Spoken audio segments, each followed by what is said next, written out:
فينا شاف كلشي باش نعاود لينا حتى التاريخ شير روحو تقضي علينا. في الكره الخلفيه جاي بوعزه في الجناح الايمن كيجري عليها هو ميلازو خدا الكره وداز بوعزه. ميلازو هبط بالكره وعطاها لجهه حمان تفاعل عليه رد الكره جات عند الخلفي عطاها للتيباري دفع الكره لبوعزه جولها لوروبيو خرجها للتوش. عبد السلام دفع الكره لعند دايجا عبد السلام ضايع ايمن الرجاء دايجا عطاها لحمان دفع الوزاني نازل بالكره عطى الكره لجهه دايجا غادي كيجري خرج له عبد القادر وضرب الكره خرجها من قلب الشبكه خرجها الهجامي من قلب الشبكه. تيباري عاود رد الكره لمقتفى ميلازو ولكن دازت الروبيو مشات عند بوعزه رد الطالون تيباري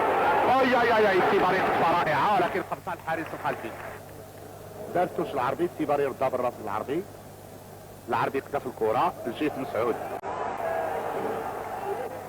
مسعود داز ميلازو مشى وخرج الكره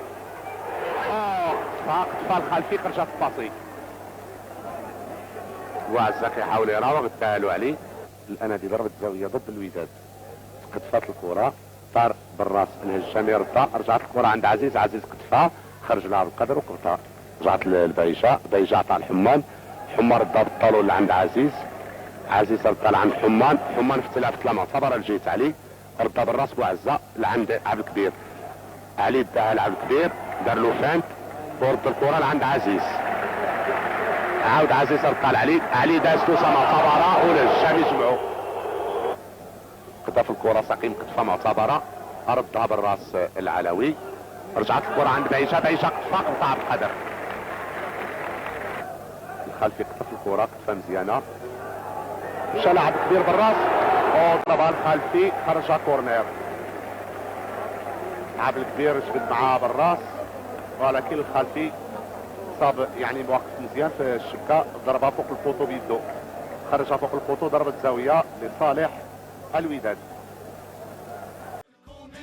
اسمع نحكي لك ما صار هادي عداوة من بكري مية من الاستعمار خوانا وداروا الفوتبول في بلادنا قناة رشاوي جنتلمان